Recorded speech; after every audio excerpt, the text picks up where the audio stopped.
छत्तीसगढ़ विधानसभा में अविश्वास प्रस्ताव पर चर्चा के दौरान मुख्यमंत्री विष्णुदेव साय का अलग अंदाज नजर आया। सीएम ने जहां 2.5 साल की उपलब्धियों को सदन के माध्यम से जनता के समक्ष रखा, वहीं विपक्ष पर सीएम तीखा हमला बोलते नजर आए। अविश्वास के दौरान सीएम ने कैसे दिए तमाम आरोपों के जवाब, कैसे सीएम के भाषण में नजर आया उनका अलग अंदाज, देखिए।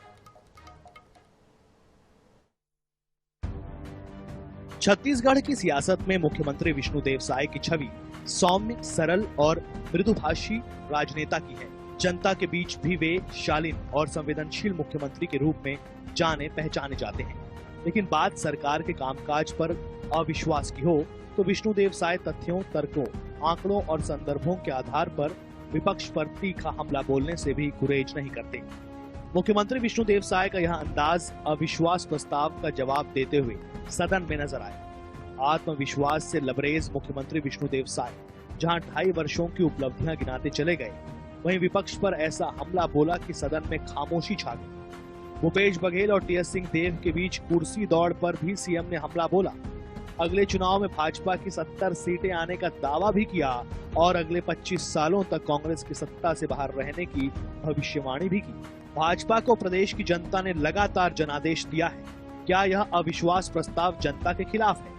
एक आदिवासी बेटा प्रदेश का मुख्यमंत्री है तो इनको पच नहीं रहा है, इसलिए अविश्वास लेकर आए।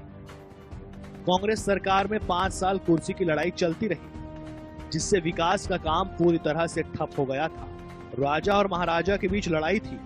राजा अपनी कुर्सी बचाने में लगा रहा, महाराजा कुर्सी पाने लड़ रहा था। हमारी सरकार के 2.5 वर्षों का एक एक दिन, एक एक क्षण मोदी की गारंटी को धरातल पर उतारने में बीता। कांग्रेस ने 5 साल में छत्तीसगढ़ को घोटालों का प्रदेश बना दिया था।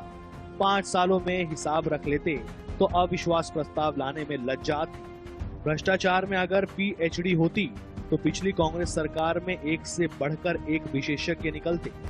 कांग्रेस के लोग कोयला खा गए, शराब पी गए, महादेव के नाम पर सट्टा खिला गए। जो बचा था उस गाय के गोबर को भी भ्रष्टाचार में चबा गए। कांग्रेस की सरकार ने नक्सल समस्या के निदान के लिए कोई काम नहीं किया। कांग्रेस की अकर्मण्यता की वजह से नक्सलवाद और बढ़ा।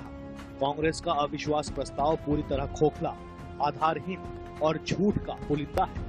यह मात्र राजनीतिक नौटंकी है। मुख्यमंत्री विष्णुदेव साय के भाषण में न सिर्फ 2.5 साल की उपलब्धियों का जिक्र था, आने वाले वर्षों के लिए विकास का दृष्टिकोण भी प्रस्तुत किया।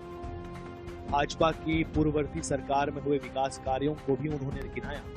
साथ ही कांग्रेस के आरोपों का धारदार अंदाज में जवाब देते हुए जमकर चौके छक्के भी लगाए। मैं तो अपने पहले बयान में कहा कि ओपनिंग में जो नेता प्रतिपक्ष जी की ओर से ओपनिंग बैटिंग हुई और अजय चंद्राकर जी की ओर से ओपनिंग बैटिंग हुई, उसी में डबल सेंचुरी का अंतर पड़ गया, 200 रनों से अधिक का अंतर पड़ गया।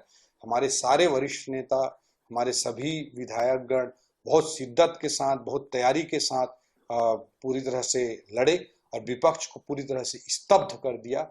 विपक्ष चारों खाने चित्त हो गया। छत्तीसगढ़ विधानसभा में विपक्ष का अविश्वास प्रस्ताव यूं तो मंत्रिमंडल के विरुद्ध अविश्वास के लिए लाया गया था, लेकिन जिस धारदार अंदाज में मुख्यमंत्री और मंत्रीगण इसका सामना करते नजर आए, इसने सरकार का कॉन्फिडेंस तो बढ़ाया ही है। मुख्यमंत्री ने अगले चुनाव में 70 सीटें जीतने, 25 सालों तक सरकार में बने रहने का संदेश भी दे दिया।